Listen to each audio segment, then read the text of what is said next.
check recording again, sorry. Tonight is March 24th, 2022, and we are meeting tonight to go over local law C. And my original plan, just to let everybody know, was to go over the law itself. It's 12 pages long. Try to understand exactly the language and the implications that each section of this law will have on the city, and then open it up in following meetings to public comment. So my original intent was no public comment for the first 2 meetings so we can get through the law.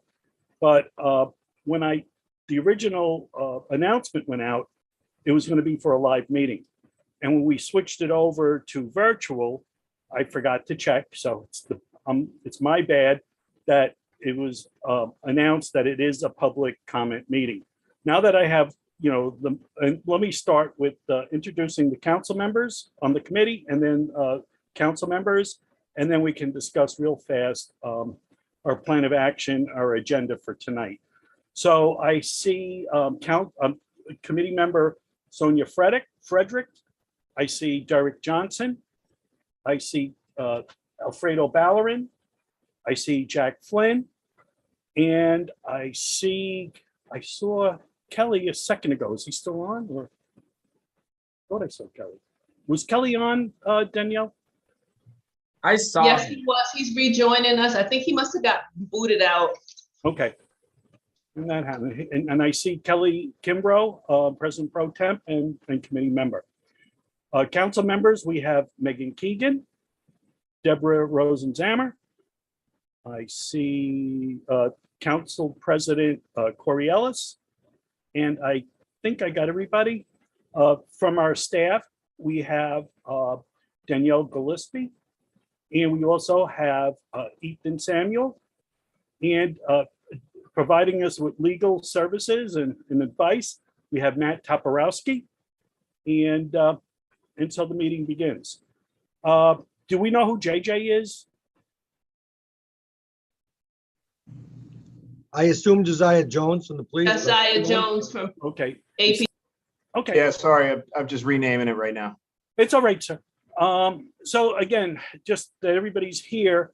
My original intent was that we have a 12-page local law that we need to get through and understand the implications, and that the public and the people in the administration and the council understand exactly what local law C proposes, what it wants to do, and what the implications are. To get through the 12 pages, I felt that before we take in public comment, I think it's important that we all are on the same page as far as the law. But there was a mistake made, and it's my bad, that public comment was put on tonight's meeting agenda. And I want to offer out to anybody who's out there, public comment. I'm going to limit the amount of time if we go through with public comment, probably to like a minute or 2 minutes, and it's up to the committee also to approve that agenda. But what I'm trying to say is that in future meetings, so we already have one scheduled for April 6th. Is that right, Ethan? It's tentative right now, but as of right, Sure. like we have that set for that date. Okay. And my plan is that, originally I said, let's get 4 meetings on the agenda. My own feeling after working on the USDO, and Fredo will attest to this, we started in February and we worked right through the summer and into the fall to get the USDO ready to go on the public ballot. So my thinking is that let's go through the law, understand it, take in the public comment, make adjustments if we have to, take in more public comment on the adjustments, and see if we can get this legislation ready to go pass out of committee. And then also to get this legislation on the council agenda. And if it passes out of the council, it'll go on the ballot in November. So I'm going to open this up to committee members and see what they want to say. I see Jack Flynn with his hand up. First question is, how many speakers do we have? There's 2 speakers that I can see. Dr. Green and Dara Shanfar so far. And then we have some written comment. Yeah, the written comment, I talked to Kelly, we can hold off on that and it will be read in the future. But as long, under our rules, as long as the council members receive those written comments, they're considered viable. But, you know, we will read them in. I think that's important. This is going to be a very transparent process. Everybody's going to be heard. Everybody's concerns will be addressed, and this is how we will move forward. So I'm going to, again, any other questions from committee members? Is that it? I thought Josiah Zones was going to speak. I could be wrong. Well, he's here. I'm going to offer him a minute now, or if he wants to wait, I'll give him as much time as he needs, 10, 20 minutes in a future meeting. But my point, Officer Jones, is that I want everybody to understand exactly what's in this legislation. And a lot of people, it's 12 pages long. And I started, you know, I can't understand it. And that's why we have Matt Toporowski here to explain certain parts. I mean, I understand a lot of it, but not all of it. And I just, I think it's important that the public and the people involved understand exactly what we're talking about before we put comments in. But if you feel comfortable talking now, you know, there should be no problem. Tom, I feel that each one, since there's only 3, I think they all should get at least 2 minutes to speak. And then we go into the, Sure. that's my Okay, philosophy. Just Oh, I'll take that as a motion. Is there a second? I see Derek was hand up and No, I'm not seconding it. I think that being that there's only 2 speakers, that they should have the, we have 2 speakers and there's no reason to rush the speakers when there's only 2 speakers. So I don't think 2 minutes is long enough for accurate discussion on a matter that's important, and that we offered that it was going to be public comment. So I'm asking that the public comment period be longer than 2 minutes. what do you suggest, Derek? I would say what the norm, what is it, 5 minutes that we normally give them? I heard 3, but you know, Kelly, what's your It's suggestion? 3 to 5. The chair can make that call depending. If there's a high volume of callers and speakers, then obviously you go with the shorter time frame. But if there are only 2 here, then speaking, then I think 5 would be okay. Yeah, I would recommend, let's just let them in, let them speak. Let's Okay. give them 5 Let's do it then. minutes, and then we can move on with the breakdown. If anybody has any objections, voice them Well, now, I or think we'll to, go ahead with 5. Tom, I technically withdraw my motion and I agree with 5 as a, Okay.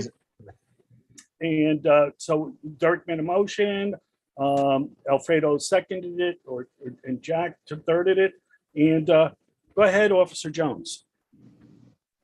all in favor. Can we let the other individuals in the room as well, since so we can have everybody in the meeting room, please, so no one feels You left want out. us to admit them all? We usually admit them when it's their turn to talk, speak yeah. and provide their public comment. You want them in now? I mean, it's only 2, and one of them's, yeah. I mean, I don't think it hurts to just have them in now. I don't want to set a precedent, Alfredo, so Right, we'll vote on it right. as a committee. You're making a motion. Anybody second Alfredo's motion?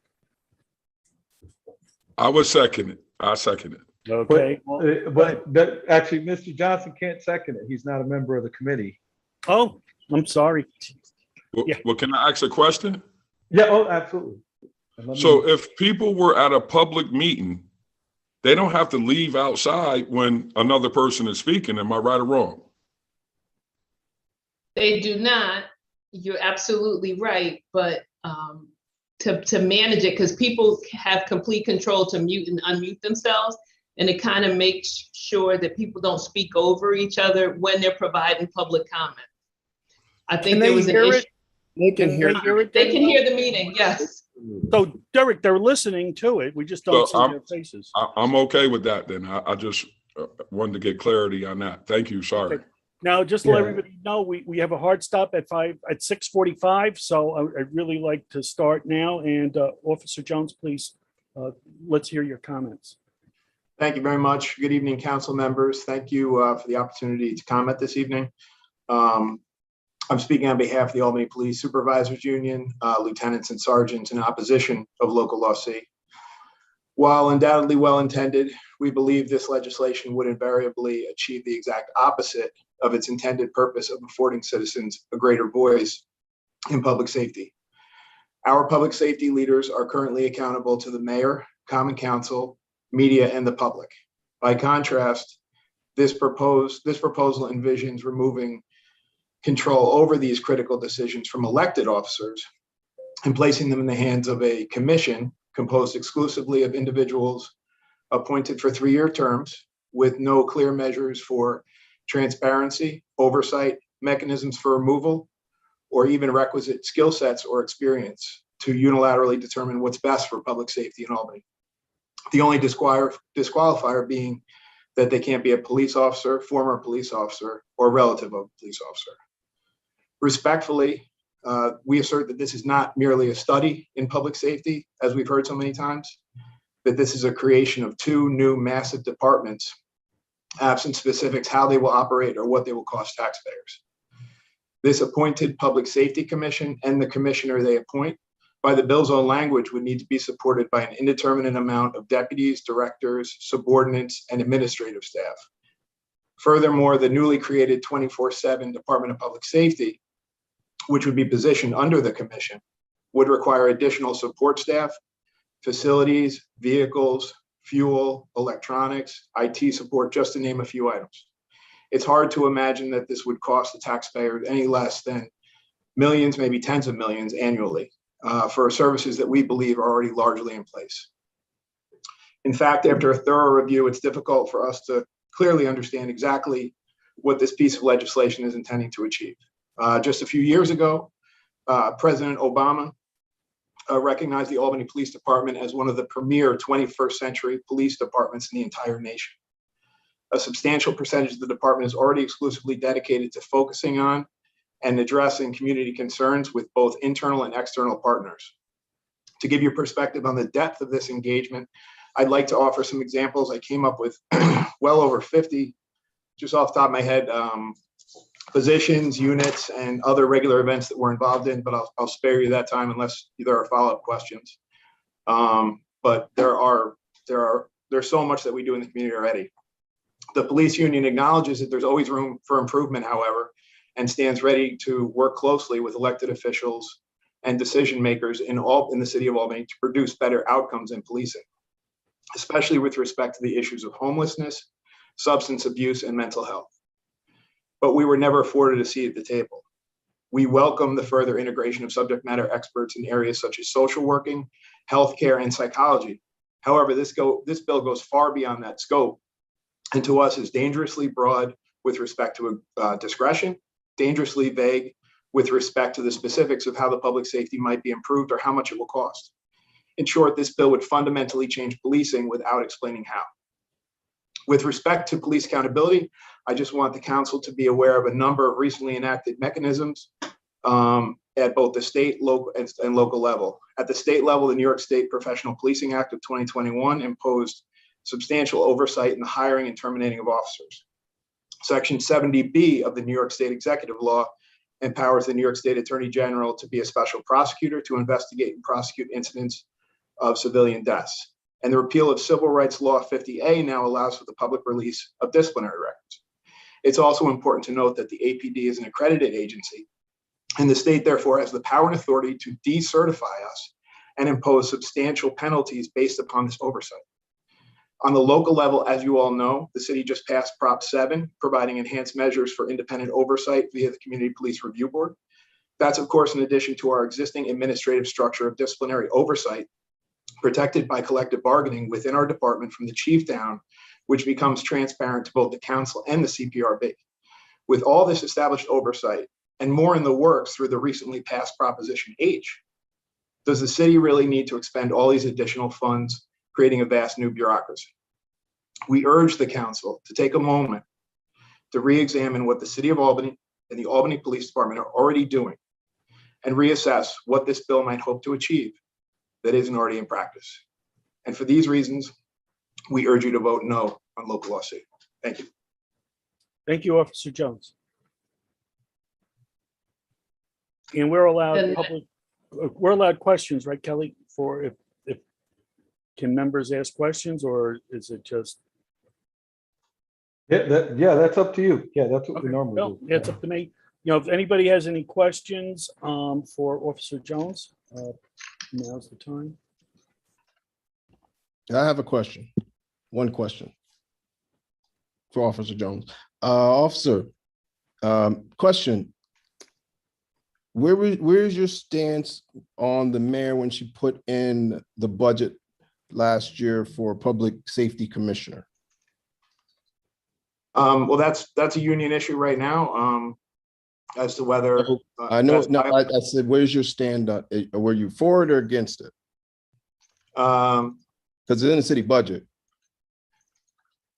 Right. So, I mean, we welcome all the oversight that's prudent and legal. We're just not So- sure if it's Okay, legal, so but if it you're is, for you know, having a we public safety welcome it. commissioner. So you're for having a public safety commissioner. We're welcome for all the transparency and oversight necessary. Thank you. All right, that's it. Thank you, sir. Okay, seeing no Ready for your other. next speaker? Yeah, and before you go, Officer Jones, I hope we can get you in again when we understand stuff. I know I'm going to have more questions once I understand the full extent of the law. So is that something you'd be willing to do, to come back? Yes, sir. Absolutely. Anytime you're available. Okay, thank you. And I see Council, I see you, Megan. Go ahead. I actually had a question for Mr. Jones, because it's related to the question about the public safety commissioner. Is he still there? Yes, he is. Go ahead. Okay. My understanding, Mr. Jones, and I just think it's important to clarify. I believe there is a push in administration to move discipline out of arbitration and into a public safety commissioner model, correct? I don't think so. I think that the public safety commissioner model, if we both have the same understanding of it, is that the public safety commissioner would assume the third independent arbitrator, but wouldn't necessarily disrupt the arbitration process. Okay. I don't know if we're on the But same page. it is tied to certain appellate court decisions regarding police discipline, correct? Or potentially tied? Can you clarify the question? So the what was it, Wallkill versus Wallkill PBA case basically changed the format under which Taylor law applied to police departments, and essentially determined that police officers were not necessarily entitled to independent arbitration in matters of discipline, and that could be conducted through a public safety commissioner role, correct? I can't speak to that case, ma'am. I'm Okay. sorry, but we absolutely hold fast to the notion that we're entitled to independent arbitration. Thank you, Officer Jones. Thank you. Ethan, I think Darius is trying to get into the meeting and he doesn't know how. Is there any way you could help him out? And Danielle, can you let in the next person, please? Darius is the next speaker. I just let him Oh. in. Okay, thank you. Mr. Shanafar, let me see if he comes. There he is. Hi, Mr. Shanafar, you have 5 minutes, public comment. Go ahead.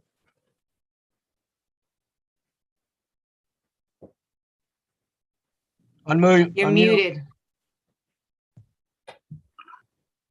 No, most people don't want to hear me talk anyway, so. I just to know for the record that I already sent in previous comments. I hope everyone takes the time to read them. I don't disagree with Officer Jones's substantive administrative issues with this bill, and but my larger point is, until any sort of some semblance of financial analysis is done, to bring this to the floor for a vote, either on this committee or in the body as a whole, it's not ready.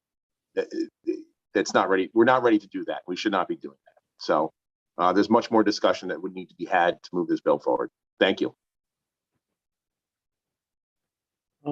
Yeah, and Mr. Shanafar, at the beginning of the meeting, I mentioned that my own feeling is this is going to take at least 8 to 10 meetings just to get out of the Public Safety Committee.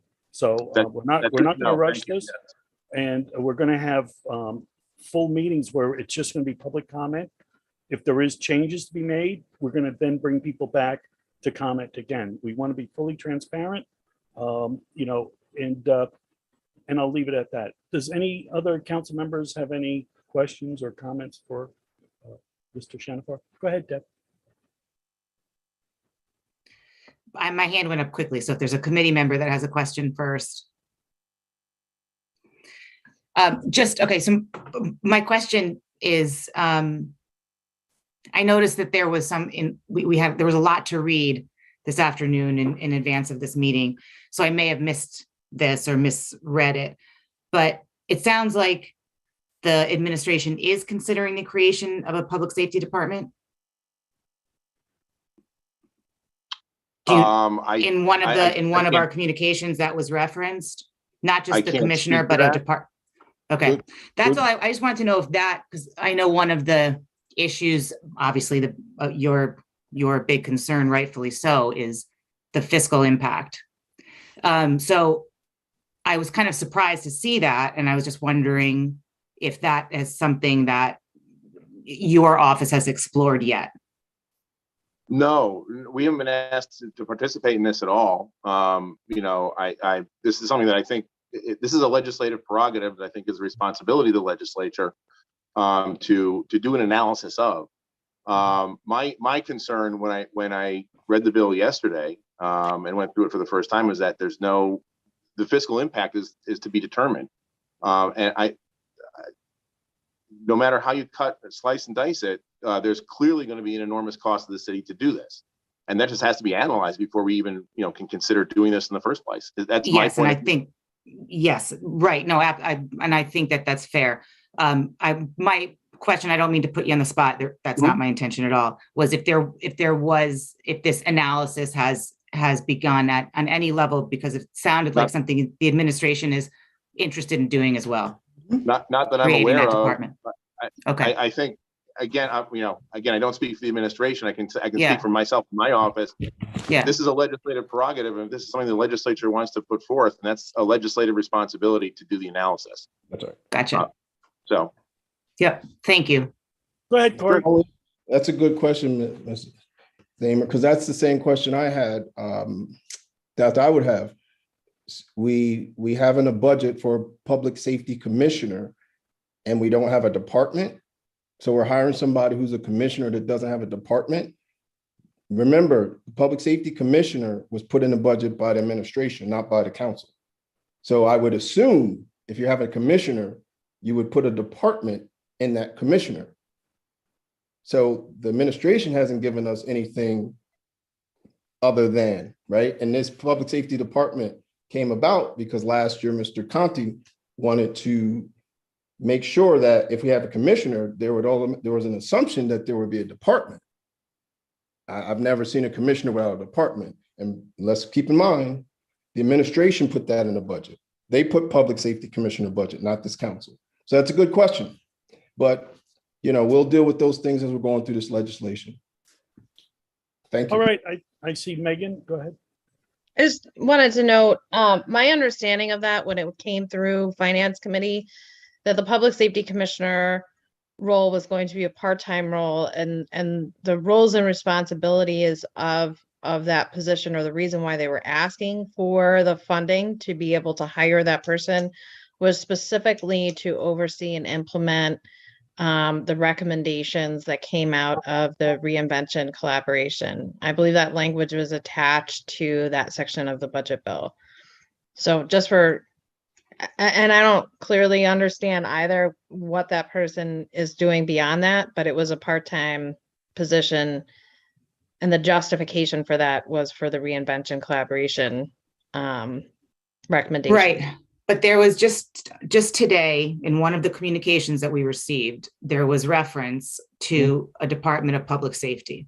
So my only point is that it doesn't sound like we're that far apart. Doesn't sound like this has to be No. the the contentious No. issue that it's building up to be if the administration and the council are both considering a Department of Public Safety. Because as one of the communications that we received today points to that, I'm looking at it right now. So that was my only point, that this does seem like something we all should be able to work towards. It seems like we all have a similar goal here. Go ahead, Derek. Thank you, Tom. What I think is the problem is the independence that the people are calling for, and the people don't feel that the independence that they're looking for is going to be achieved if it's coming through the mayor's office, because this is just a continuation of what we've been dealing with. You know, the other night you heard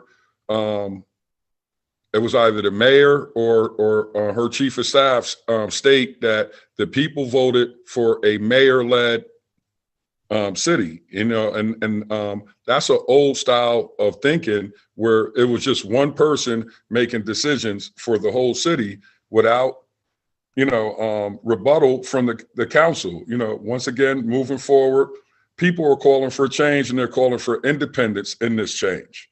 And this is what we are looking to achieve with this bill, to address what the people called for. So I think that the discomfort that you're hearing is because we're trying to form independence. We're trying to give the people what they're calling for. Thank you. Thank you. Is there any other questions for, go ahead, Sonia. Thank you. As part of the email that was received today, one of the points, Darius, was that this is requiring a charter change and therefore it must be put forth to the voters. I did have to quickly take an emergency call at the beginning of this meeting, so I'm wondering if that piece has been discussed yet, and if we do intend on bringing that forth on the ballot. Yeah, I don't see how it wouldn't. Yeah, the only reason why it requires a charter change because of in the charter, the mayor's office has the ability to appoint commissioners. So if the commission is the one who appoints the commissioner, that's why it requires a charter change. And I'd like to add, Sonia, we talked about this last year. This bill came up last year, and we just didn't have enough time to do the thorough vetting of the ordinance, I'm sorry, local law, so we could have it ready for the ballot in November. That's why, you know, pretty much this is almost the same exact bill we talked about last year. So it really shouldn't be a surprise to anybody. It was on the agenda last year, and we're just moving it forward now. But we started, you know, it's March. We should be able to get this done, I'm hoping, by July. So I think the deadline we need to have it done by is August. I was planning to go over the whole scenario, but I wanted to let the public comment come in because of my error. So let's continue with the public comment, and then as soon as that's over, let's discuss the process and then discuss the bill itself. Thank you. Makes sense. Thank you. The next public comment, if you're ready, is from Dr. Green. Thank you, Mr. Shanafar, and welcome, Dr. Green. Again, you have 5 minutes, and I told everybody that I wasn't planning on having public comment tonight because we wanted to explore the bill, what's involved in it. But since the notice went out, you're welcome to go ahead and speak. Thank you.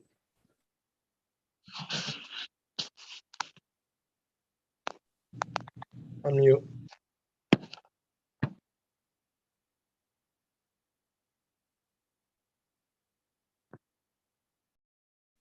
You're muted, Dr. Green. Looks like Dr. Green may be. Oh. Can you hear me now? Yes, Can you hear me? Yes, Dr. Green, thank you. Okay, thank you. Yes, good evening. On March 3rd, 2022, rather, memorandum from Albany Mayor Kathy Sheehan's office to the Albany Corporation Council recommends establishing authority for a newly created public safety commission within the city administration rather than within the community. The Center for Law and Justice is strongly urging that the Common Council establish a public safety commission whose authority lies within the community as recommended by the citizen members of the Albany Police Reform and Reinvention Collaborative.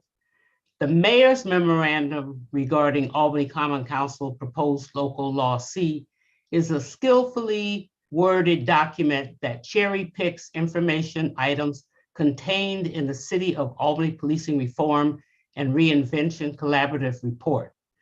Though the memorandum gives the appearance of supporting the intentions of the collaborative, not all information contained in the report released by the city in February 2021 was actually adopted by the city administration as part of its action plan.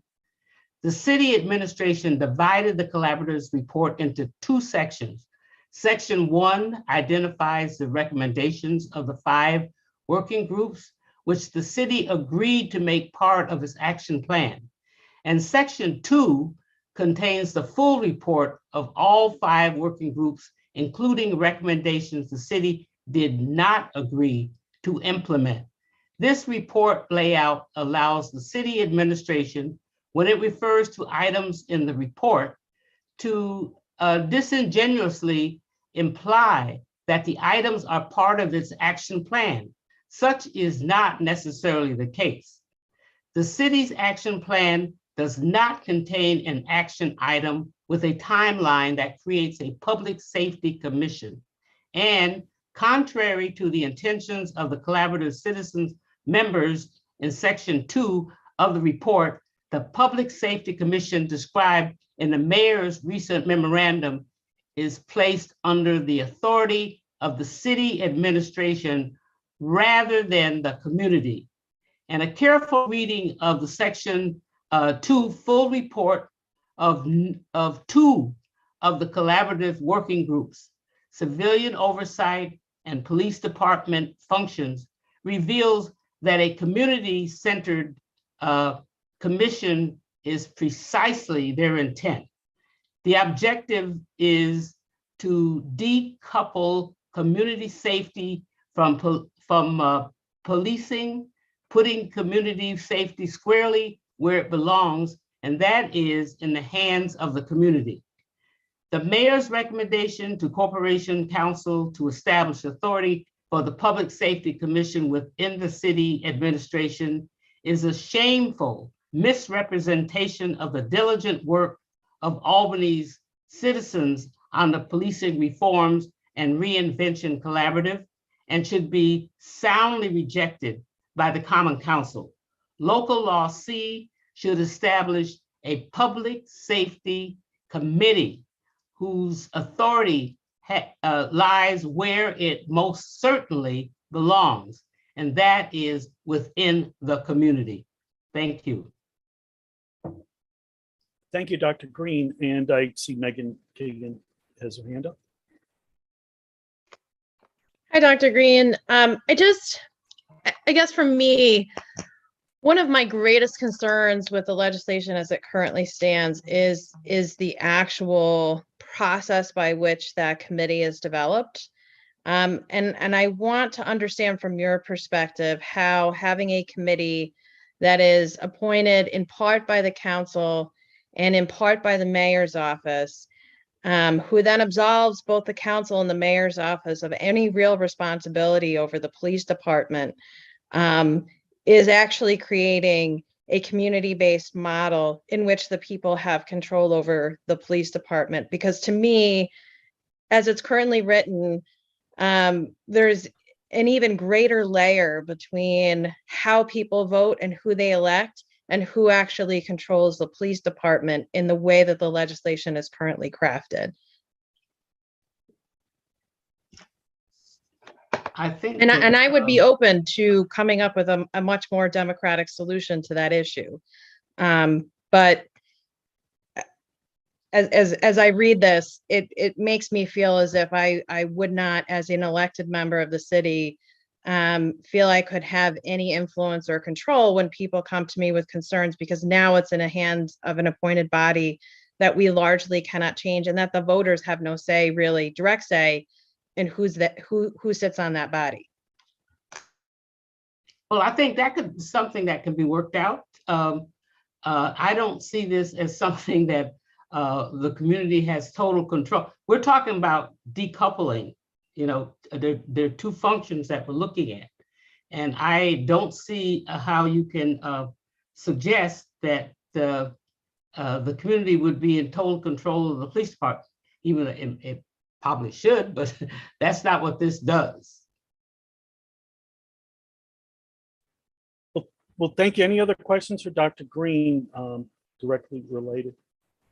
I don't see any. And is that the end of, thank you, Dr. Green. Is that the end of public comment? I don't see anyone else in the waiting room. Okay. All right, let's get to committee. Go ahead, Jack. Does Derek still have his hand up from before? Or does he have something to say? I just don't. I think that's from before. All right. All right, so again, the way we're going to have to do this is by a process. We are a committee of the Common Council, and the legislation needs to come out of committee and then go to the council to get voted on. And if it gets approved, it'll go in November up for the public to have a ballot. We got 12 pages of legislation to understand, to look at, to amend if necessary, and to make changes. My feeling as your chair is that we need to get through the written documentation of the legislation, understand it, maybe discuss among ourselves, and I'm talking about first committee and then the full council, members that attend the meeting. And then we can, once we get that part done, open it up to public comment. So among the committee members, I would entertain, I'd like to do the next meeting that we just spend a working meeting on it. Right now it's 6:10. We have 35 minutes to do work today, see how much we can get through of this 12-page document. I just want to get a feel from the committee members, how they feel about keeping an agenda like that. Tom, I totally agree with you. I think we should go each section one by one and analyze it to the best we can. And at the end, we go from there. That's my motion. I agree with you. Alfredo? That works for me. Okay. Derek, you're not, Kelly? Yeah, Good. it's good. Sonia? Works for me. Okay. I want to welcome Gabriela Romero, council member who's joining and who's one of the co-sponsors. And let me, I'm sorry. I just, when you get debate, can I just give an overall view of? Absolutely. We're going to bring it up on. I just want to, so the committee, when you guys are looking at it, you understand like the overall view of how this came about.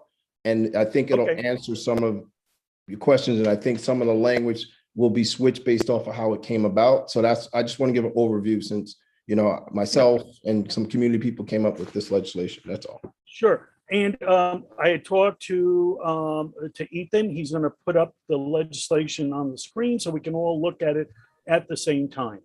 So Ethan, if you wouldn't mind screen sharing the actual legislation, and we'll get started. So can I do mine now or? Well, let's have it up there and then. It's only going to take me a few minutes. There you go. So it's not going to take me that Go long. ahead. Yeah, it's just. No, take your time. You know, as Tom said earlier, as Toby said earlier, this was introduced last year because of time constraints. We couldn't get it in. The only thing that has changed, because the commission was adapted for almost like in the realm of CPRB, right? The mayor's office would appoint, city council would appoint members. That way, there would be some accountability to elected officials because the elected officials appoint these people to the commission. So they are accountable to the citizens because the elected officials are appointing them. That was the first start of the commission. And the commission came about because citizens said they wanted to deal with public safety and not allow the traditional executives, the administration, and the police department to just, do that public safety part of it, because they've done it over hundreds of years and we haven't gotten anywhere.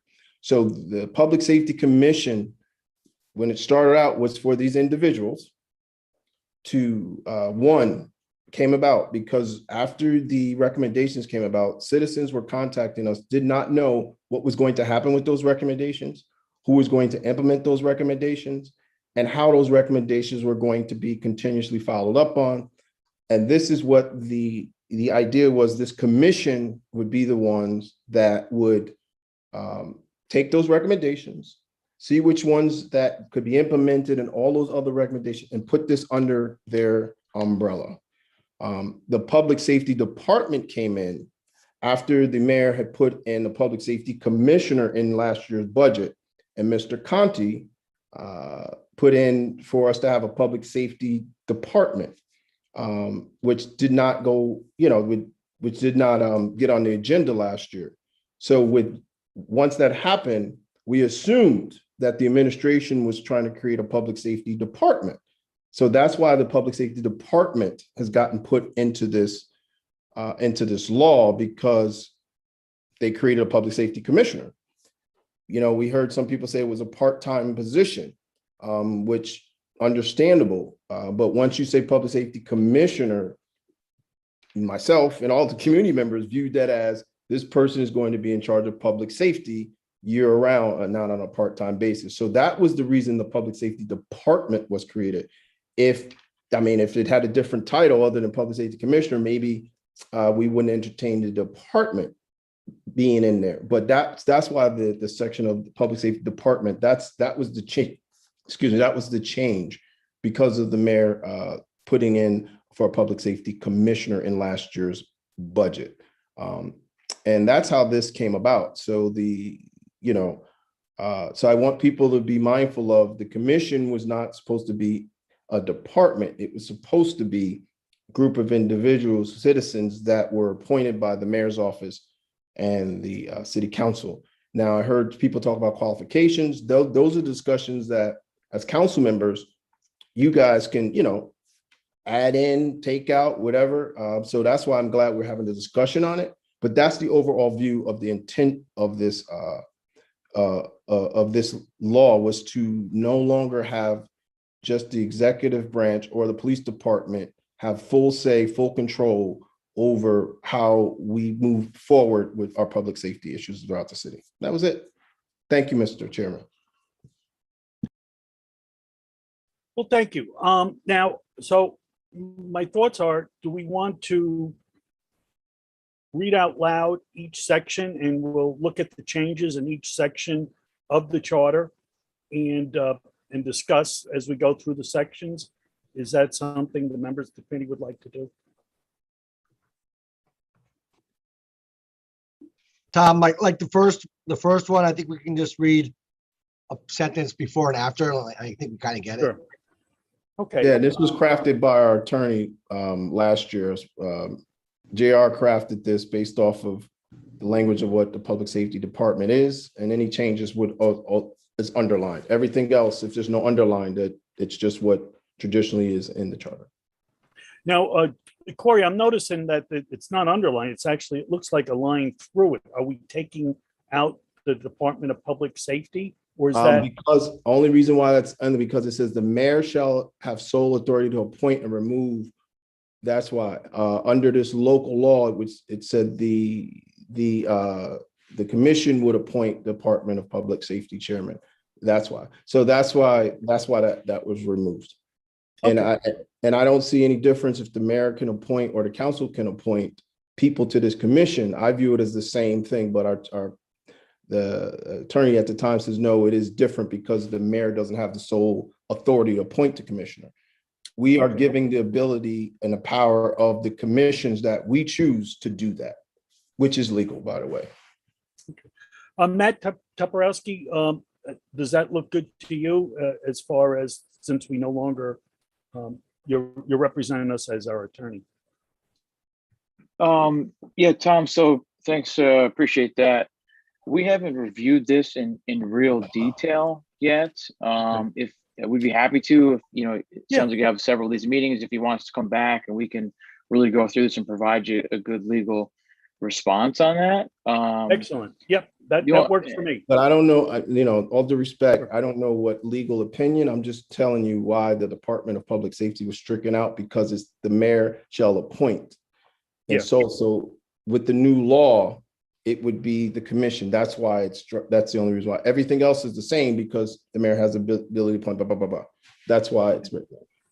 Well, thank you. And we'll have them look at it anyhow. I just like to make sure all the I's are dotted and the T's are crossed. And having a second set of eyes is, we don't have to pay for it. So, but anyhow, so does any of the committee members have on section 1 have any comments or questions or anything like that? Tom, I just want to say that the first section is key, because that's why we're going to the charter, right, Corey? Yes, that's what makes it That's a major. It's a major section. That's why the voters are going to vote on because of that. Okay. That's it. Does any other committee members have any comments? And if not, do any council members have any comments on section 1 or questions? Or okay, let's scroll down and see the next section. I guess my one. Oh, let's question, go back then. I'm sorry. Do we have anyone from the mayor's office that's here? Well, again, Alfredo, what my idea was that the council will go through it. Okay. We'll come and then I'm going to invite everybody. Believe me, the mayor's office will be here, the public, department heads. This is going to be fully transparent. I mean, there's going to be no, trying to rush this through. We're going to take our time and make sure everybody understands. Right now, I just want to make sure that the committee members and the council understand exactly what's going on. I didn't know for example, about why we were taking that. Now I understand it. So it's like just to understand what we're dealing with, and then how do we approach it. The only reason I said that was because if this is like Jack said, a major power shift that we're taking from the mayor's office, and we want to make sure they're part of the conversation, so that it's not, so that everyone is, like you said, part of the conversation. So, okay, we'll put them in, I guess, another meeting. Thank you. Sure. Megan? I just kind of want to reiterate my concern with having, while it may be legal for us to do this, I don't find it to be very democratic to have a body of people that are hand selected by elected officials who are serving a very specific term be the sole authority that is essentially now operating our police department. And again, I'm open to looking at this in a different way, in terms of if the goal is really to give the people of this city direct control over the police department, perhaps the answer and the solution is that the public safety commissioner is at a citywide elected position that is directly elected by the people. However, I would also caution people to think about and understand, I mean, like the city of Saratoga uses this model of oversight over public safety. Their public safety commissioner is directly elected by the people. That has not necessarily resulted in a better policing model for the public, and it has not reduced issues of racism in policing in the city of Saratoga. So I just, given that this is the piece that would be charter reform, and given how difficult it would be to undo something once it's been put into practice, I am very, very cautious about promising the community that we are going to have this magical fairy wand that's going to all of a sudden transform policing because we've engaged in charter reform. When we've made these promises over and over and over again, and they have not necessarily come to fruition. I think if that's the goal, we need to think about how you actually really achieve that goal from a democratic perspective. Thank you. Thank you. I appreciate your comment. I just want to make one statement that the USDO is pretty much the same way that we appoint people, well, the mayor appoints and we approve people to be on a board that are making all the important planning decisions for the city. And that's what, that was pushed through. We could talk about water boards. We talked about the IDA. We have the CRC, which was a hot issue. There's a lot of stuff out there, but again, we have the legislation. I'm sorry, Mr. President. We do have the legislation here, and our job is to go through it. That's right. And discuss each section. I mean, my concern right now is that you understand what the language is saying. Not that we're going to give opinion on it. That's right. We need to be able to get through this 12 pages. And, if it takes 4 meetings, it'll take 4 meetings. But the longer we wait, that's my opinion. And I see a bunch of hands flying up. So we'll start with Committee Member Flynn. I just want to follow on what Megan said. Does anybody have the Saratoga legislation, or maybe Matt or Corey has looked at that? I can send it to you. Oh, thank you. Thank you. No, I don't have it. I don't need to look at it. Thank you, though. Alfredo. Thank you, Tom. I'm going to say this. When I read some of these provisions, I felt the same concern because, we have had our difficulties with the planning board, or many of us have had our difficulties with the planning board over the last 4 years. And some of the biggest concerns that we've had is that the way we structured it and the fact that we gave up so much authority made it now so that it seems to be less accountable to residents, and it's less accountable to individuals in neighborhoods that have had issues and brought into concern. So, as we go through this, and I don't want to belabor the point, I think that's something we've got to look at how we can address that to make sure that we don't find ourselves in a situation where we create another body that is more separated from, the individuals, even though that's not what we're looking to do, but that's what we end up creating, that, has less accountability when you have individuals come and have concerns about how their decision-making is being moved forward. Thank you, Alfredo. Gabrielle? Thank you. I think I just wanted to do a point of clarification that I think Saratoga has a public safety commissioner, but not necessarily a public safety commission. And I know it's a completely different city, really a completely different city, completely different constituency, but I just wanted to kind of do that point of clarification for everyone. And really the difference in our constituencies is distinct to the point that it is a similar leader, but a totally different system. And then I wasn't sure, Tom, and I want to make sure I'm following your instructions properly. Are we making comments and editing now, or are we just reading it? We're just reading, and Okay. the only comments or questions really should be on what it means, because I want to make sure everybody understands what each section means, and then we'll go back and look at each section. Do we want to, what does the committee think? What does the public think? So we can move forward with this. And I think that's the best way right now. Thank you. So with that, thank you, Gabrielle. Do you want to move it down to, let's talk about section 2. Okay, I can't read it now. Can you make that a little bit bigger there? We can scroll as we go through. What we'll do is read. Okay, so it looks like the first change in section 2 is it's section 42-38, duties of the police force. And I see some changes.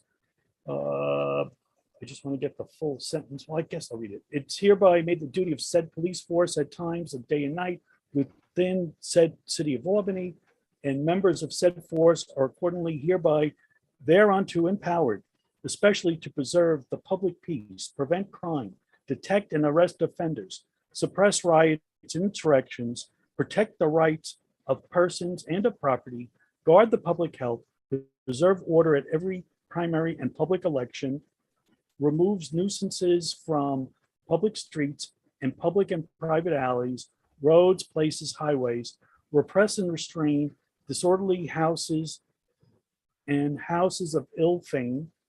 Okay. And then the change looks like we're taking out to arrest all street beggars and mendicants. And I'm not sure what a mendicant is, so I will ask for on this sentence, does, what that exactly, does anybody know? I think those were stricken out just because of, JR, once again, who's the counsel.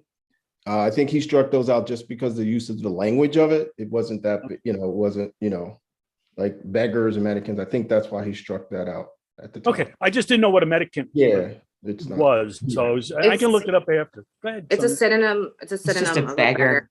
Yeah, Same Okay. he saw some Okay. redundancy and stuff. So a lot of this stuff that's stricken out is redundant because we say it in another section in a different way. So that's what's stricken out. Okay, and then if we go down further, let's see, boy, it goes, or vagrants or disorderly persons or the public health. So, and like you said, this is probably, it's repeated. Does anybody have questions on any of these two strikeouts? And we'll go to the next page. Oh, go ahead, son.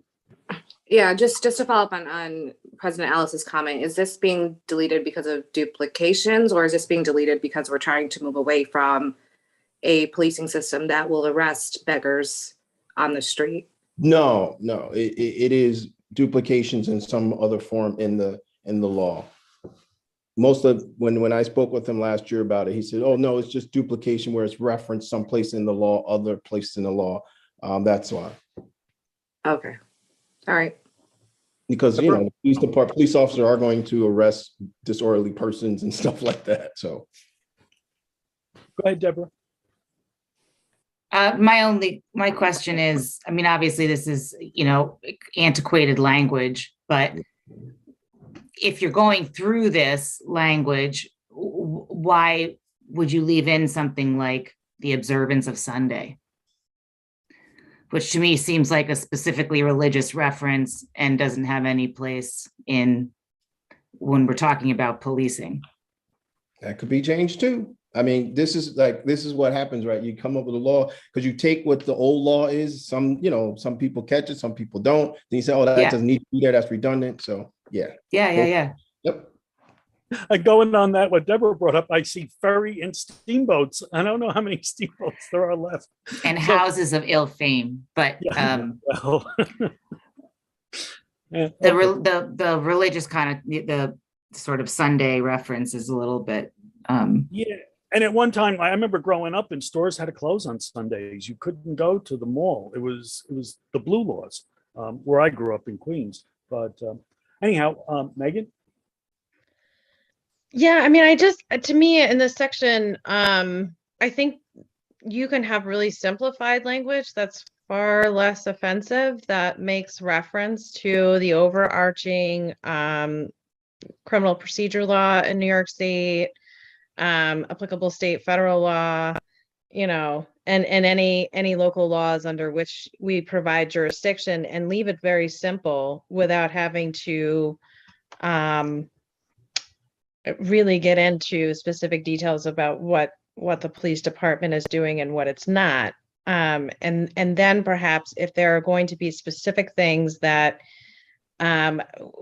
we want not handled, that to me is where you get really specific in what you don't want the department necessarily doing or being the primary responder in.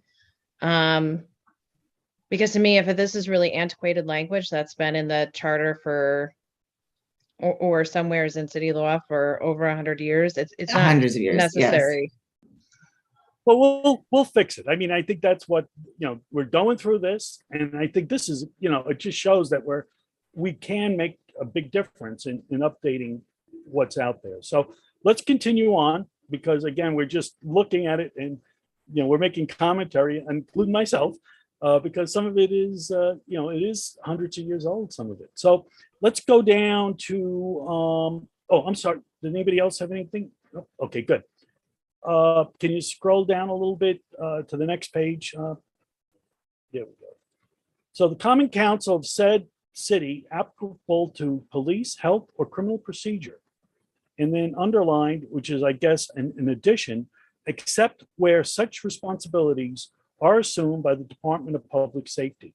It shall be the duty of the police to avoid or prevent violence wherever possible, to protect the life, safety, dignity, rights, and well-being of every person, including those suspected of criminal offenses, to treat all persons with respect, regardless of their status, and to work tirelessly to combat racism, bias, and inequality. Anything police- underlined is new language, Tom, by the way. This is all Correct. new.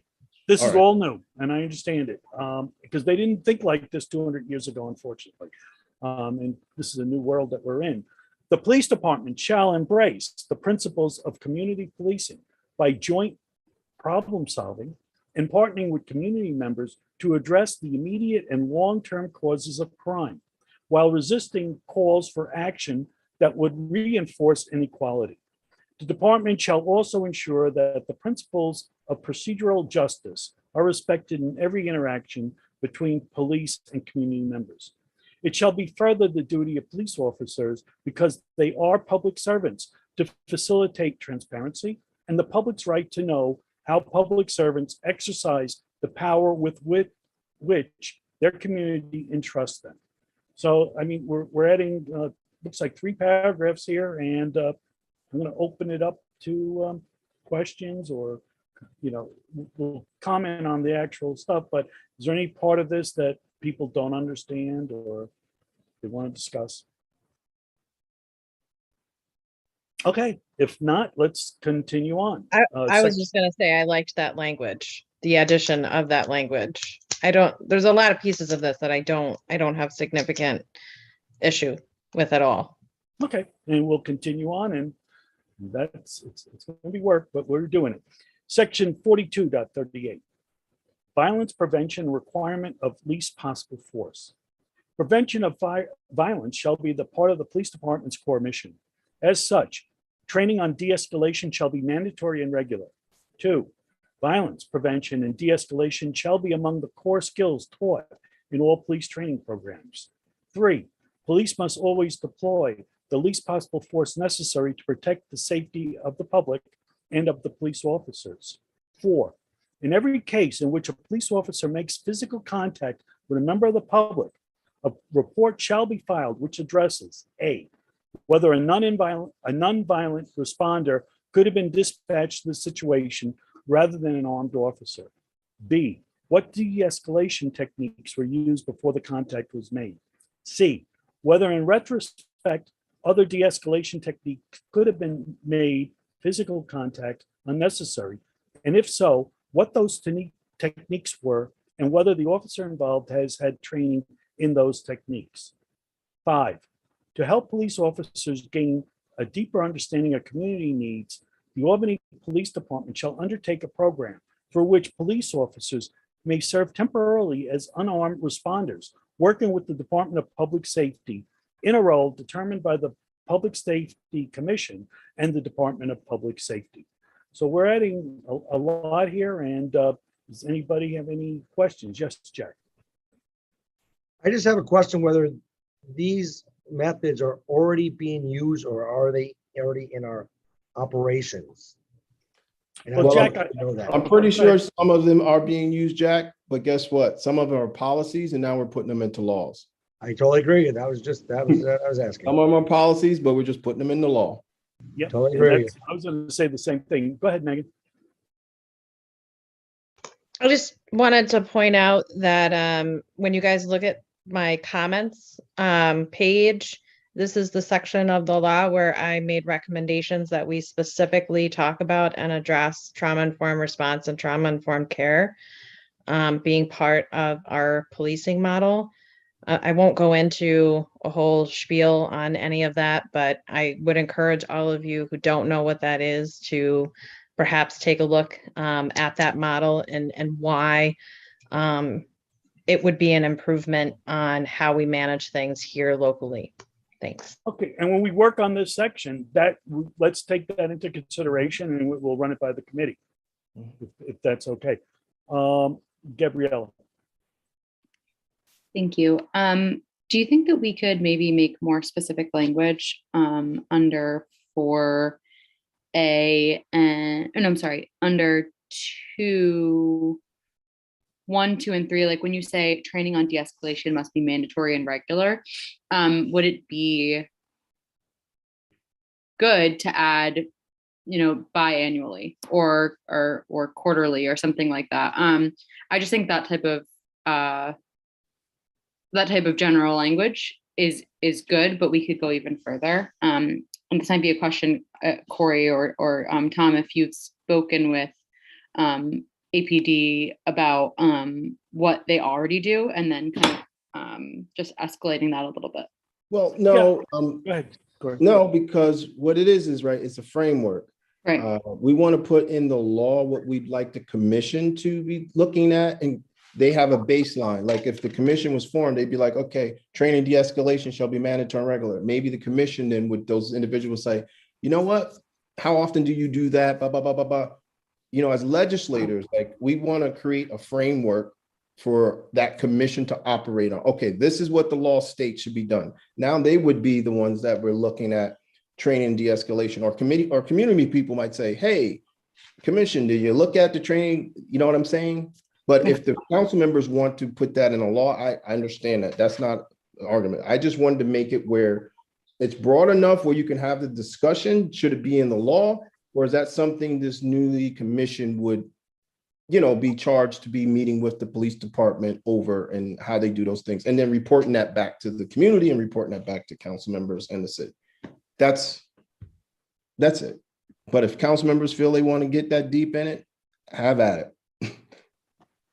Go ahead, Sonia. You're the legislator. I'm sorry. Go ahead, Sonia.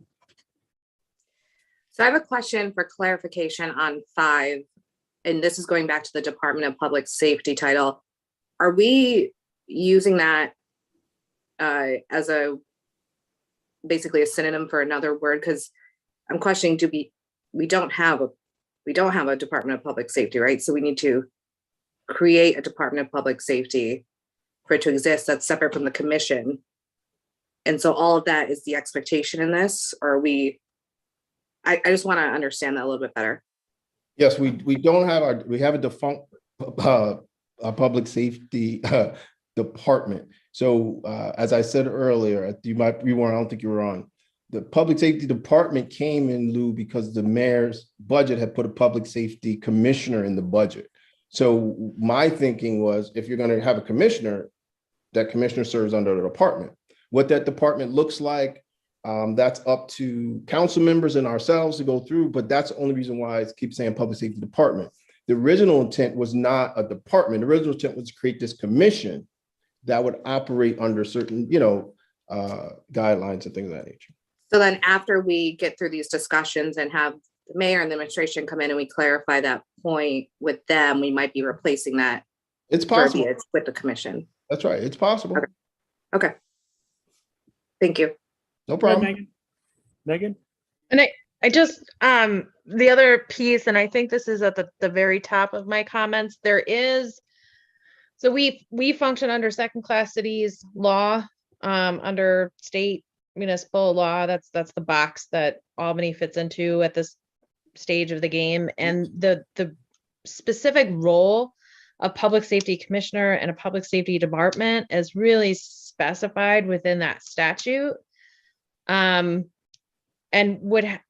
technically by that statute would have much broader oversight than just the police department. So my other, I think, overarching concern, kind of going back to the first part, is that we need to clearly state what it is and what it is not. Because anything that's not clear in this legislation would then defer back to Article 9 of SCC, and that can muddy the waters for things like DGS, Buildings and Code, Water Authority, and the Fire Department. Yes. So just keep that in mind. And if anybody also doesn't know how to find that statute, I'm happy to send that out to you as well. Well, thank you. The time I'm noticing is 6:42. We do have a hard stop at 6:45. We've gotten through Can you just scroll down? I just want to see how far, it looks like we're through page 3. Yes. Well, there's one, we'll save the rest for next meeting. It just seems, section 42.69 is reserved. Let's not go down any further. Go back up, Ethan. Nope. Bad. Okay, does anybody, it's 6:43. Does anybody have any further comments? I know one of our committee members can't make the April 6th meeting, but we'll try to reschedule. I want to try to get as many of these on people's calendars so we can kind of work around them. But, we went one more page than I thought. I thought we'd only get through 2 pages tonight. If we could have started a little bit sooner, I think we would have gotten more, but let's see if we can finish this up at the next meeting, the full thing, going over it, analyzing it, and then we get into the meat of our job is to make changes that have been brought up. And it's good that we're already looking ahead. And I see Sonia's hand up. Go ahead, Sonia. Yeah, just going to comment, Tom, I'm the member that can't join the 6th due to a work conflict, but if you want to proceed and you have quorum, definitely feel free. I don't want to be the one delaying this progress, so I can watch it always. Yes, and that's an important point that you're making, that we'll record this. And since we're not taking public comment, or, you can always add comments at the next meeting. So yeah, well, thank you for saying that. That'll really help us, keep this on track. Go ahead, Jack. I'll make a motion to close the meeting before we get cut off. Oh, you're not going to get cut off, but Oh, I thought it cut you off. No? Oh, no, the hard stop it. Jack, way to be ahead of that, good brother. I didn't. That's true. I mean, we could go a little bit further, but I got it. I got to bring my son to soccer, as you all know. You've driven with me and everything, and I didn't. This is too important of a meeting to try to do in a car, and that's why I'm asking for your indulgence. The other question or point I wanted to bring up is, after an hour, I'm doing Zoom meetings for the last 2 years. I have 3 jobs, it's after an hour, your mind just starts, it gets tough. So I think if we approach this, and we can always change and we can always go longer if you want, this is up to the committee, how you want to handle it. But I think if we go through this in a straight process, it helps the community that's watching us right now and taking part in government. And, I wanted to make a comment earlier, and I'm going to make it now, that, COVID was a terrible thing that hit us, and we're not out of the woods yet. But some of the good points of COVID, I think one of them is being able to do our work, using the newest technology, stuff that we couldn't have done 10 years ago, having, teleconferencing going on and having people here. So, this makes everybody part of our government. And, I think it's a great thing. So I have a motion to adjourn. Do I have a second? I see Kelly with a second. Yeah, All in favor of adjourn? Oh, you wanted to say something? I'm sorry. Who, me? No, Oh, okay. I'm good. Sorry. I was the second. Yeah. All in favor, say aye. Aye. Aye. Good night, everybody. Thank you so much. We appreciate it. Good night. Thank you.